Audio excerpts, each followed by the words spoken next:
Hello engineers, good morning. Today we are in exercise 10.3. આપણે 10.3 ના and માં છીએ અને ચેપ્ટર ના પણ એન્ડ માં છીએ એવું કહી શકાય, રાઈટ? એના મેં કુલ 16 દાખલા તમને આગળ ચલાવી દીધા હતા. 17મા દાખલાથી આજે આપણે જવાનું છે આગળ. સો બીજી કોઈ ચર્ચા ન કરતા ટેક્સ્ટ બુક લઈને બેસો, ક્વેશ્ચન વાંચો. નંબર 17 સરસ દાખલો છે, પરીક્ષામાં પૂછવા લાયક દાખલો છે. So let us start. A B C ના યામ આપ્યા છે. એ ત્રિકોણ એબીસી ના શિરોબિંદુઓ છે. તો શિરોબિંદુ એ માંથી દોરેલા ભેદની લંબાઈ અને ભેદનું સમીકરણ મેળવો. બહુ બઢિયા દાખલો છે, જોતા જાઓ. ત્રિકોણના શિરોબિંદુના યામ આપણને આપી દીધા છે. It's like this. A, B, C. A ના યામ છે 2, 3. B ના યામ છે 4, -1. અને C ના યામ છે 1, 2. તો A માંથી દોરેલા ભેદની લંબાઈ અને આ ભેદનું સમીકરણ. ધારો કે આ D લંબપાત છે, તો એડી રેખા ભેદ પણ થશે અને A થી D નું અંતર એટલે જ ભેદની લંબાઈ એવું કહેવાય. આ બંને વસ્તુ આપણે મેળવવી છે. જો A માંથી દોરેલા ભેદની લંબાઈ મેળવવી હોય તો હું એવું કહી શકું કે બિંદુ A થી BC રેખાનું બિંદુ A થી BC રેખાનું લંબ અંતર, તો પણ ભેદની લંબાઈ થઈ ગઈ. એના માટે મારે BC રેખાનું સમીકરણ વ્યાખ્યાયિત કરવું પડે. એના માટે મને બે બિંદુઓ આપ્યા છે. બે બિંદુ સ્વરૂપ રેખાનું સમીકરણ લગાડી પહેલા BC નું સમીકરણ મળે, પછી આપણને મળશે ભેદની લંબાઈ અને ભેદનું સમીકરણ પણ મેળવી શકાય. તો પહેલા ભેદની લંબાઈ મેળવીએ. સૌથી પહેલા BC રેખાનું સમીકરણ. અહીં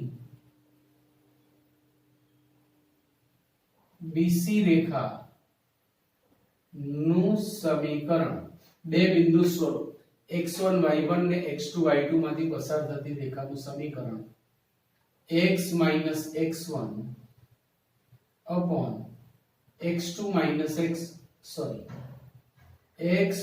x1 એટલે 4 આવે upon x2 x1 એટલે 1 4 equal to y y1 upon y2 y1. Therefore, x 4 upon -3 equal to y +1 upon 3. 3 ઉડી જશે. અહીંયા -1 અહીંયા 1 બચશે. આ -1 ને સામે આપી દઈએ. So x 4 is -y -1. આ -1 સામે આપે. હવે બંનેને ડાબી બાજુમાં લાવો. So x y થઈ જશે પ્લસ 1 પ્લસ થશે એટલે -3 equal to 0, જે BC રેખાનું સમીકરણ થયું. હવે એ બિંદુથી આ રેખાનું લંબ અંતર, તો એનું સૂત્ર છે જ આપણી પાસે, બિંદુથી રેખાને લંબ અંતરનું સૂત્ર. હવે A થી BC રેખા નું લંબ અંતર એને આપણે AD કહીએ. તો AD is equal to mod AX plus BY plus C જોડે એને સરખાઈએ તો A equal to 1, B equal to 1, C equal to -3. x1 y1 2 3 થશે. so mod A એટલે 1 into x1 એટલે 2 plus B એટલે પાછું 1 into x2 એટલે 3 plus C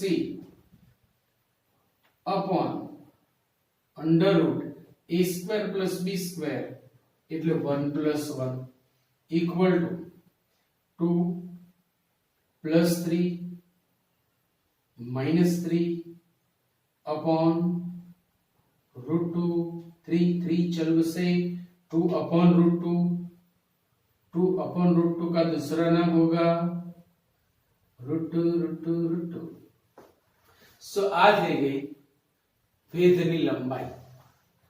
ક્લિયર પોઈન્ટ. હવે મારે ભેદનું સમીકરણ એટલે એડી રેખાનું સમીકરણ લાવવું છે. એડી રેખાના સમીકરણ માટે એડી રેખા એ બીસી ના લંબ છે. બીસી ના ઢાળ કરતા એડી નો ઢાળ વિરોધી અને બેઝ થશે. હવે બીસી રેખાનો ઢાળ બીસી રેખાનો ઢાળ ઇઝ ઇક્વલ ટુ, તમે બે બિંદુ સ્વરૂપ સૂત્ર લગાડો તો પણ ચાલે, અહીંથી -a/b નું સૂત્ર લગાડો તો પણ ચાલે. according to -a/b it will be 1 -1. આથી AD નો ઢાળ તેના કરતા વિરોધી અને બેઝ થશે, કારણ કે AD એ BC ને લંબ છે. જો બે રેખાઓ પરસ્પર લંબ હોય તો તેમના ઢાળ વિરોધી અને બેઝ થાય. માટે AD રેખાનો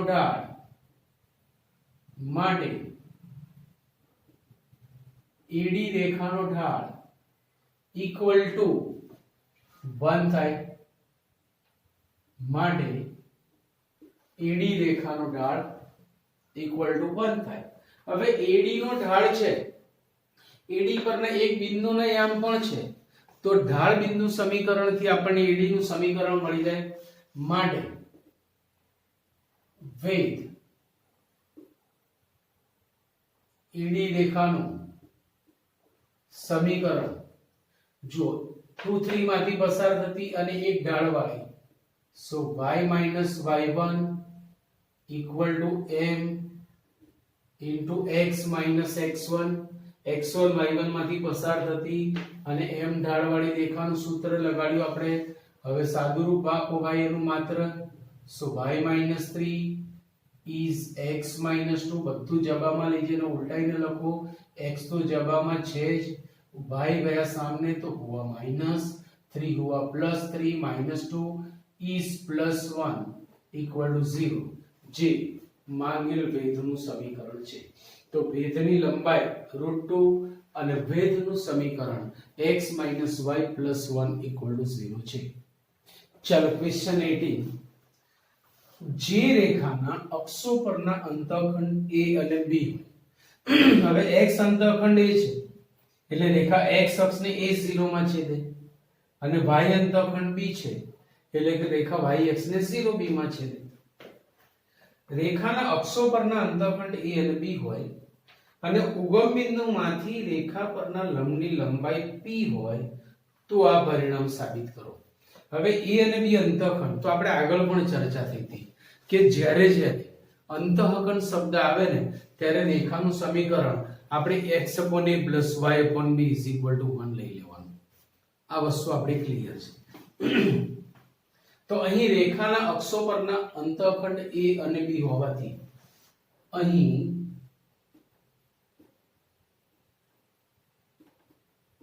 રેખાના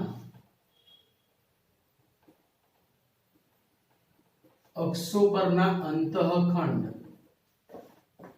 a અને b હોવાથી રેખાનું સમીકરણ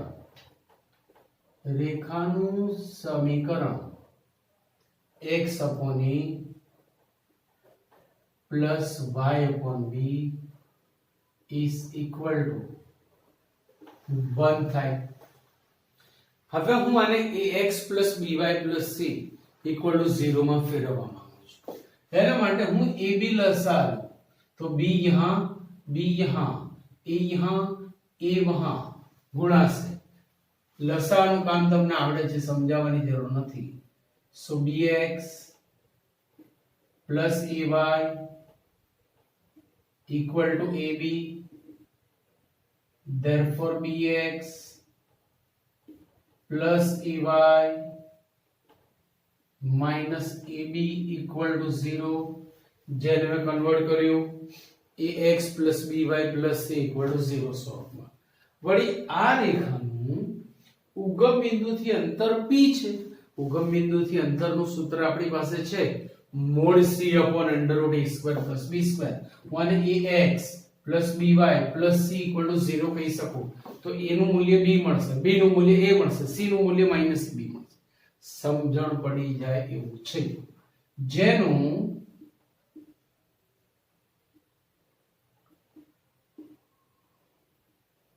ઉગમ બિંદુથી અંતર p છે. માટે ઉગમ બિંદુથી અંતર p is equal to mod c मतलब minus a b upon under root a square plus b square, so it will be b square plus a square. Now squaring on both sides, कारण કે આપણું વર્ગમય વાતાવરણ છે એટલે બધું વર્ગ સ્વરૂપ જોઈએ છે. તો હવે માનાંકનું અહીંયા મહત્વ રહેશે નહીં, કારણ કે વર્ગ પણ ધન જ બનાવશે. સો બી સ્ક્વેર પ્લસ, હવે 1/p² માં રસ છે, આથી વ્યસ્ત લેતા 1/p² is b² plus a² upon a² b². જો જમણી બાજુમાં લસા છૂટો પાડવામાં આવે તો આમાંથી b² ટર્નિંગ થઈને 1/a² બચશે, અહીંયાથી a² ટર્નિંગ થઈને 1/b² બચશે, અને આપણું પરિણામ ઉલટાઈને લખીએ so it will be 1/a² plus 1/b² is equal to 1/p², જે માંગેલ સ્વરૂપ છે. બહુ બઢિયા દાખલાઓ છે, લખી લો એટલે આગળ જઈએ. ઓકે, પ્રકીર્ણ સ્વાધ્યાય આપણું ચાલુ થાય છે. 10.3 આપણું પૂરું થઈ ગયું. એનો પહેલો દાખલો 10.4 અને 10.5 હમણાં આપણે સ્કીપ કરીએ છીએ. પહેલો દાખલો વાંચો ટેક્સ્ટ બુકમાં, બહુ મજાનો દાખલો છે. આ બધી શરતો મેં તમને અલગથી સમજાયેલી છે, જે ટેક્સ્ટ બુકમાં સીધે સીધી નથી આપી, પણ મેં મારા તરફથી એ તમને ગિફ્ટ કરેલી છે. કે જો રેખા x અક્ષને સમાંતર હોય તો શું, y અક્ષને સમાંતર હોય તો શું, ઉગમ બિંદુમાંથી ઊંધી રીતે સમજાય કે ભાઈ x નો સહગુણક શૂન્ય તો કેવી રેખા, y નો સહગુણક શૂન્ય તો કેવી રેખા, ઉગમ બિંદુ અચળ પદ શૂન્ય તો કેવી, બસ એ જ વસ્તુ અહીંયા આવશે. સો સીધે સીધી રીતે નહીં, પણ ચોપડી વાળાએ ઊંધી રીતે આપણને એ મુદ્દો અહીંયા આપ્યો છે. તો પહેલું, ચલો પહેલા આપણે પહેલાનો જવાબ આપી એ કે જો રેખા x અક્ષને સમાંતર હોય, x અક્ષને સમાંતર હોય એટલે સમક્ષિતિજ હોય, સમક્ષિતિજ હોય તો x નો સહગુણક એટલે કે a શૂન્ય થાય. ax by c equal to 0 માં ax by c equal to 0 માં જો રેખા x અક્ષને સમાંતર હોય તો a equal to 0, સોરી મારી મિસ્ટેક થઈ, x અક્ષને સમાંતર હોય એટલે કે શિરોલંબ હોય તો b 0 થાય, અમારી મિસ્ટેક હતી. y નો સહગુણક શૂન્ય થશે. તો શું, સોરી, x અક્ષને સમાંતર બરાબર જ હતું, થોડું મારું માઇન્ડ બીજે જતું રહ્યું. તો b = 0 થાય, કારણ કે આ સમક્ષિતિજ રેખા થશે.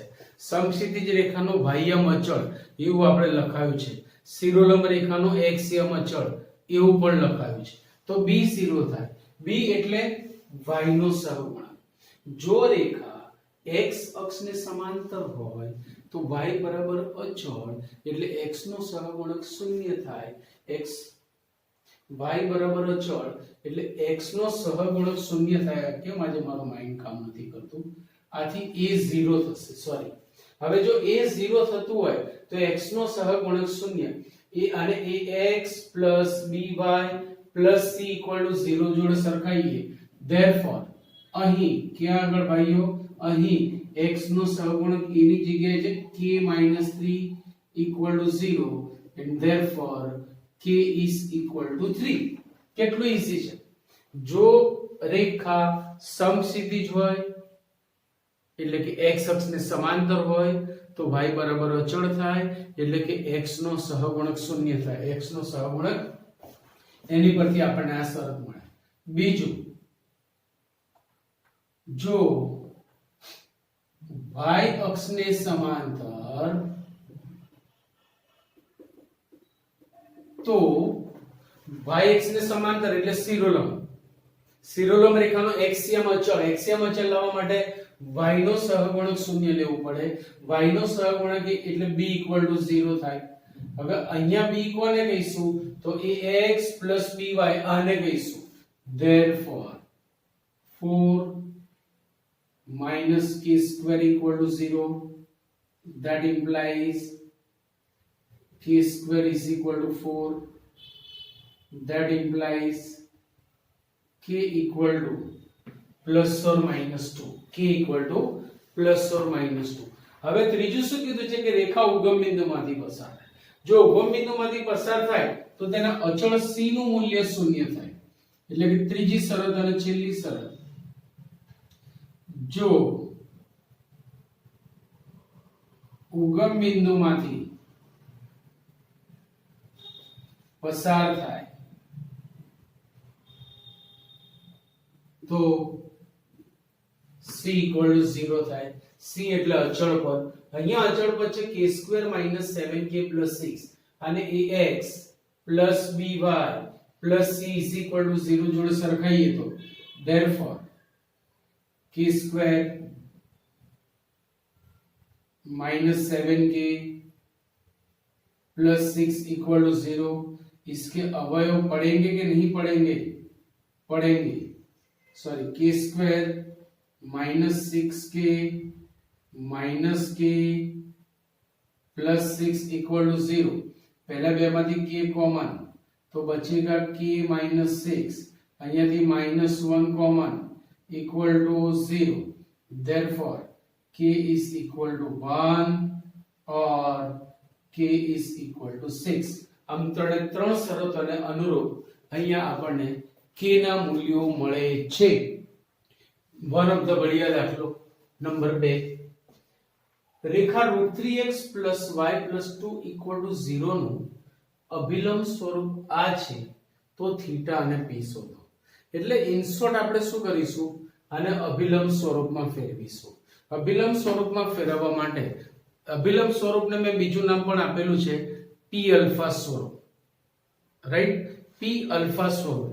તો એ સ્વરૂપમાં ફેરવવા માટે આપણે આખા સમીકરણને √a² + b² વડે ભાગવાનું અને જમણી બાજુ ધન બનાવવાની. એ તમને યાદ હોવું જોઈએ. જોતા જાઓ. અહીં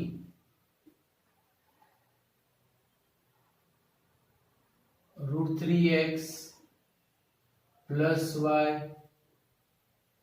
+ 2 = 0. જમણી બાજુ ધન બનાવવા માટે હું આ બેને સામે લીધી અને ઉલટાઈને લખું તો -√3x - y = 2. એટલે અહીંયા a થશે -√3 અને b થશે -1.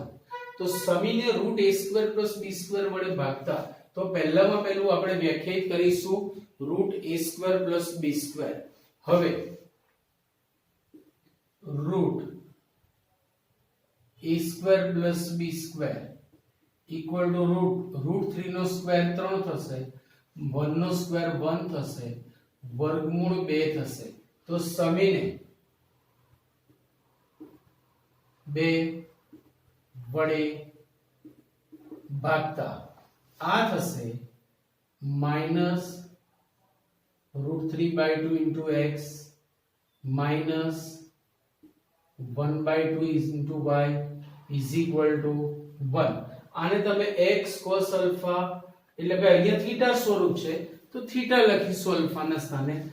x cos θ + y sin θ = p જોડે સરખાઈએ ને x cos θ plus y sin theta equal to p સાથે સરખાવતા ચલો cos theta is -√3/2 which is less than 0, sin theta is -1/2 which is less than 0 तथा તથા p ઇઝ ઇક્વલ ટુ 1 છે. તો p ની કિંમત આપણને 1 મળી ગઈ. p ની કિંમત 1 મળી. હજી થીટા આપણે શોધવાનું છે. cos અને sin બંને ઋણ છે એટલે આપણો થીટો ત્રીજા ચરણનો બનશે. આપણો થીટો ત્રીજા ચરણનો બનશે. ધ્યાન રાખજો. હવે થીટા ત્રીજા ચરણનો છે એમાં cos નું મૂલ્ય √3/2 અને sin નું મૂલ્ય 1/2 એ આપણને મળે π/6 છે. તો હવે જુઓ, પહેલા ચરણનો π/6 એટલે π/6, બીજા ચરણનો π/6 એટલે 5π/6, ત્રીજા ચરણનો π/6 એટલે 7π/6. તો અહીંયા થીટા નું મૂલ્ય થશે, therefore theta will be 7π/6. માટે x cos 7π/6 plus y sin 7π/6 is equal to 1. એ આપણું p થીટા સ્વરૂપ અથવા અભિલંબ સ્વરૂપ સમીકરણ થયું. જો તમે અહીંયા સાદું રૂપ આપશો તો જવાબ આપણો આ જ આવી જશે, જ્યાં થીટા ઇઝ ઇક્વલ ટુ 7π/6 તથા p ઇઝ ઇક્વલ ટુ 1 છે. થીટા ઇઝ ઇક્વલ ટુ 7π/6 તથા p ઇઝ ઇક્વલ ટુ 1 છે. बढ़िया दाखलो, पूछवा लायक दाखलो. જેના અક્ષો પરના અંતઃખંડોનો સરવાળો અને ગુણાકાર અનુક્રમે 1 અને -6 હોય તેવી રેખાનું સમીકરણ મેળવો. તો ભાઈ આપણે તો પહેલા તો ધારી લઈએ છીએ એના અંતઃખંડો. ધારો કે રેખાના અક્ષો પરના અંતઃખંડો a અને b છે. ધારો કે રેખાના અક્ષો પરના અંતઃખંડો a અને b છે. હવે સરવાળો 1 અને ગુણાકાર -6 આપેલા છે. હવે a + b = 1 તથા AB = -6 આપેલ છે. આ બે સમીકરણ પરથી a અને b મેળવવા છે. મોઢે બી મેળવી શકાય કે ભાઈ સરવાળો 1 અને ગુણાકાર -6 થાય એવી બે સંખ્યાઓ 3 અને -2 મળે. સિમ્પલ છે. તમે જુઓ, સરવાળો 3 અને -2 નો 1 થશે અને ગુણાકાર -6 થશે. તમે -3 અને 2 લેશો તો સરવાળો -1 થશે. એટલે એ કિંમત સ્વીકાર્ય નથી. તો સરવાળો અને ગુણાકાર 3 અને -2 આવશે. ધારો કે આપણે લાવવું છે તો જો a + b = 1 તો b = 1 - a, b = 1 - a ab = -6 માં મૂકતા ચલો b ની જગ્યાએ 1 - a ટીકાઓ. therefore a * b ની જગ્યાએ 1 - a * b = -6. વિસ્તરણ કરવાનું. so a - a² = -6. બંને પદોને જમણી બાજુએ લઈ જાઓ. then a² - a -6 = 0. अवयव पढ़ेंगे. कैसे पढ़ेंगे? जो a² गुणाकार -6 सरवाळो -1 so -3a + 2a -6 = 0. पहला બે માંથી a કોમન तो बनेगा a - 3. અહીંયાથી +2 કોમન तो बनेगा this = 0. therefore a is equal to -2 और a is equal to 3. બોલો મિલે કે નહીં મિલે? મિલે. હવે આ તો એનું જ મૂલ્ય મળ્યું છે. b પણ લઈ દેજો. જો a = 3 તો a + b = 1 પરથી b = -2. અને જો a equal to -2 તો a plus b is equal to 1 પરથી b is equal to 3 થાય. In short, બે અંતઃખંડો 3 અને -2 મળે. જો x અંતઃખંડ 3 હશે તો y અંતઃખંડ -2 થશે. જો y અંતઃખંડ 3 હશે તો x અંતઃખંડ -2 હશે. તો જુઓ, માટે રેખાનું સમીકરણ, માટે રેખાનું, હવે આપણી પાસે અંતઃખંડો આવી ગયા તો આરામથી લખી શકીએ a બરાબર 3 અને b બરાબર -2 માટે x/3 plus y/-2 equal to 1. તમે આને ax plus by plus c માં ફેરવી શકો છો. અને બીજું આના માટે x/-2 plus y/3 is equal to 1. આને પણ તમે ax plus by plus c equal to 0 માં ફેરવી શકો છો. તો જે એ સ્વરૂપ આવશે એ જ આપણી માંગેલી રેખાઓ થશે. લખી લો આટલું ઝડપથી. ચલો દાખલા નંબર 4. આ જ પ્રકારનો દાખલો આપણે આગળ 10.3 માં કરી રહ્યા છીએ. ત્યાં માંગેલું બિંદુ x અક્ષ પરનું, તો અહીંયા રકમ સમજો. y અક્ષ પરનું કયું બિંદુ આ રેખાથી 4 એકમ અંતરે આવેલું છે? આ ધારો કે આપણી આપેલી રેખા છે. આ રેખાનો x અંતઃખંડ 3 છે, આથી તે x અક્ષને 30 માં, અને y અંતઃખંડ 4 છે, આથી તે y અક્ષને 0 માં છે. વળી આ રેખાથી 4 એકમ અંતરે y અક્ષ પરનું એક બિંદુ આ છે અને બીજું બિંદુ આમ પણ મળી શકે. શોધીશું આપણે એક જ બિંદુ, મિલેંગે દો अपने आप. યાદ રાખના. ધારો કે P0y એ માંગેલું બિંદુ છે. ધારો કે P0y અથવા y1 કહીએ, P0y1 એ માંગેલ y અક્ષ પરનું બિંદુ છે.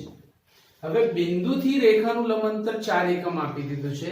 એનું સૂત્ર આપણી પાસે છે mod ax by c = 0. પણ જો રેખા એના માટે ax by c માં હોય તો અહીંયા આપેલી રેખા અંતઃખંડ છે, એને હું ax by c માં ફેરવું. હવે x/3 plus y/4 is equal to 1. 12 લસા થશે અહીંયા, so 4x plus 3y equal to 12. Therefore 4x plus 3y minus 12 equal to 0 થી 4 અંતરે આવેલ y અક્ષ પરનું બિંદુ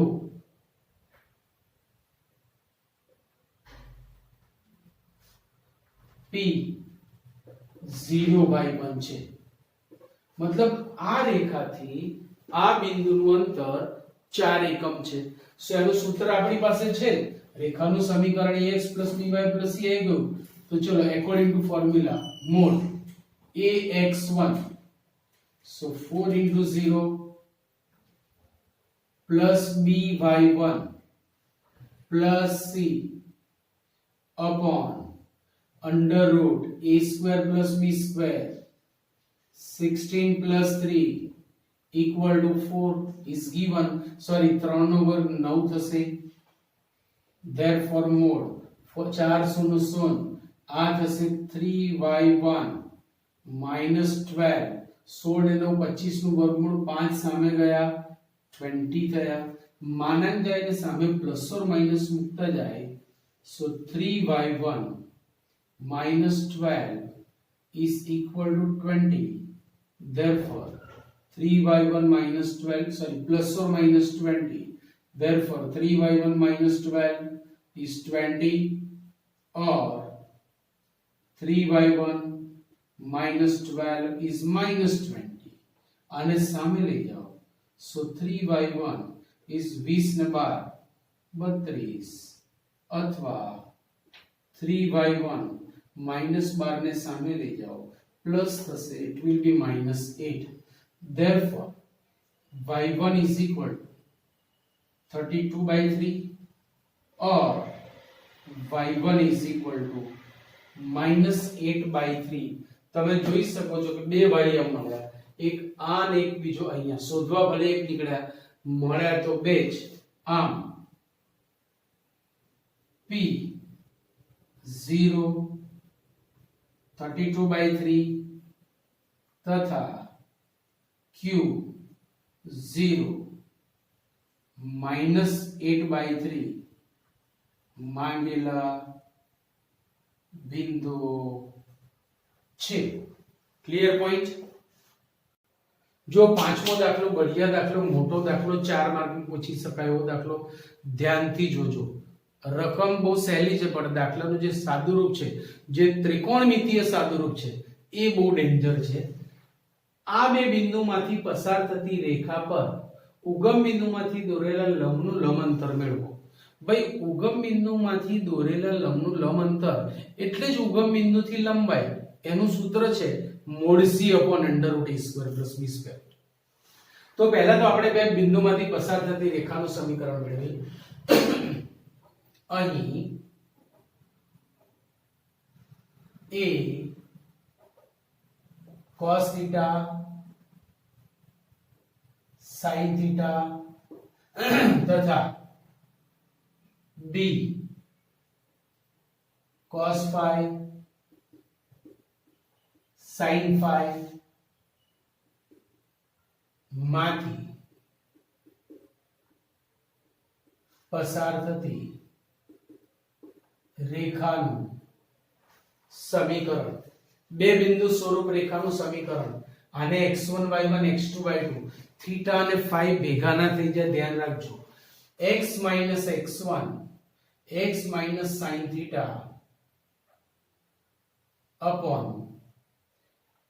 x2 - x1 સોરી cos θ, ફરીથી એ જ mistake, upon x2 - x1 means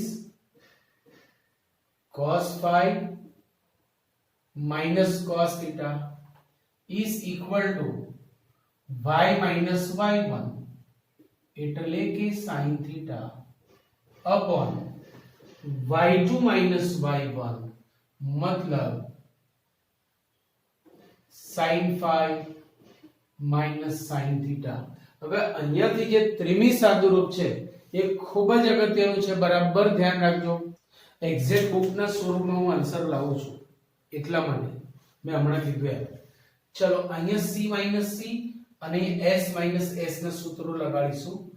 સો x minus cos theta upon c - c minus 2ss, પહેલામાં બંનેનો સરવાળો ભાગ્યા 2 phi plus theta by 2 એટલે કે theta plus phi by 2 into sin, બીજામાં બંનેની બાદબાકી ભાગ્યા 2 theta minus phi by 2 equal to y minus sin theta y minus sin theta upon s minus s 2cs 2 cos, પહેલામાં બંનેનો સરવાળો ભાગ્યા 2 theta plus phi by 2 into sin, બીજામાં બંનેની બાદબાકી ભાગ્યા 2. હું આમ લખીશ phi minus theta by 2. આ માઈનસ નું ધ્યાન રાખજો, અહીં પ્લસ હતું એટલે મેં ક્રમ બદલ્યો, પણ માઈનસ હતું એટલે ક્રમ બદલ્યો નથી. અથવા અહીંયા બી તમે એવું લખો phi plus theta by 2, જેથી કન્ફ્યુઝન થાય નહીં. phi plus theta by 2. એ જ રીતે અહીંયા પણ લખો phi minus theta. આ પણ તમારે ધ્યાન રાખવું પડશે. phi plus theta by 2 phi minus theta by 2. આટલી વસ્તુ ક્લિયર. હવે જો બંને બાજુથી છેદમાંથી 2 ગયા, બીજું sin phi minus theta by 2 પણ ગયા, તો અહીંયા બચ્યું sin phi plus theta by 2, અહીંયા બચ્યું cos phi plus theta by 2. આ બંનેનો આપણે ચોકડી ગુણાકાર કરીએ છીએ. so therefore x minus cos theta into આ cos phi plus theta, હવે હું theta plus phi લખીશ તો ચાલશે, બાય 2 ઇક્વલ ટુ આ માઈનસ સામે જશે એટલે minus y minus sin theta into sin theta plus 5 by 2 આટલી વસ્તુ ક્લિયર. હજી હું આનું વિસ્તરણ કરું છું, જોતા રહેજો. therefore x into cos theta plus 5 by 2 આની જોડે ગુણ્યું, હવે આની જોડે માઈનસ cos theta into આ પદ cos theta plus 5 by 2 equal to આ માઈનસ થશે minus y sin theta plus 5 by 2 minus minus plus sin theta અને હવે આની જોડે આ ગુણશે sin theta plus 5 by 2. હું આ બંને પદોને ડાબી બાજુમાં લાવું છું જ્યાં સુધી રેખાને આપણે એ x by c માં નહીં ફેરવી આપણું કામ નહીં થાય. ચલો therefore x cos theta plus 5 by 2 આ પદને હું આગળ લખું છું એટલે પ્લસ થશે y sin theta plus 5 by 2. હવે હું આ પદ લખું છું minus cos theta into cos theta plus 5 by 2 આ બાજુ આવ્યું એટલે માઈનસ થયું minus sin theta into sin theta by 2 equal to 0. છેલ્લા બે પદમાંથી ધારો કે મેં માઈનસ કોમન લીધી એટલે આ પ્લસ થઈ જશે. તો આ સ્વરૂપ બની કોકોસાસા cos alpha cos beta plus sin alpha sin beta એ cos alpha minus beta નું સૂત્ર બને. so therefore x cos theta plus 5 by 2 plus y sin theta plus 5 by 2 minus cos alpha minus beta પ્રમાણે theta minus theta plus 5 by 2 equal to 0. Therefore x cos theta plus 5 by 2 plus y sin theta plus 5 by 2 minus ધારો કે બે લસા લીધા તો આ થશે 2 theta minus theta એટલે theta minus 5 by 2 equal to 0. એટલે આ આપણને આ બે બિંદુમાંથી પસાર થતી રેખા મળી એ x by c equal to 0. આટલી મહેનત કર્યા પછી આ સ્વરૂપ મહત્વનું છે. ત્રિમી સાદુરૂપ જે હતું એ મહત્વનું છે. હવે આનું ઉગમ બિંદુથી અંતર તો mod c upon under root a square plus b square. હવે વાર્તા પૂરી થઈ ગઈ. જે છે એ આ ત્રિમી સાદુરૂપ જ છે, ધ્યાન રાખજો. હવે રેખાનું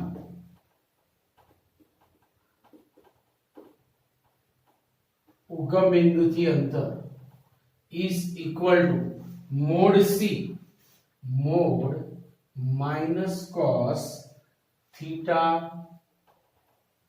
minus 5 by 2 upon under root a square એટલે આનો વર્ગ cos square theta plus 5 by 2 plus b છે sin theta plus 5 by 2 sin square theta plus 5 by 2. સ્વરૂપ જોઈને તમને એવું લાગતું હશે કે સર આટલી જગ્યામાં ક્યાંથી દાખલો પૂરો કરશે, અડધો અડધ અમને કરવા આપી દેશે. ભાઈ દાખલો પૂરો થઈ ગયો. આ તો નિત્યસમ બની ગયું. cos square plus sin square બંનેના ખૂણા સમાન છે એટલે એનું મૂલ્ય 1 થઈ ગયું. એટલે આપણો જવાબ આવી ગયો mod cos theta -5/2 which is our required answer. કેટલું ઈઝી છે, રાઈટ? સો આજે આપણે આ ટોપિક અહીંયા સુધી રાખીએ છીએ. ઘણા દાખલા થઈ ગયા અને હજી મોટા દાખલાઓ પાછળ આવશે. સો આજનું લેક્ચર આપણે અહીંયા પૂર્ણ કરીએ છીએ. Okay, C you, bye bye.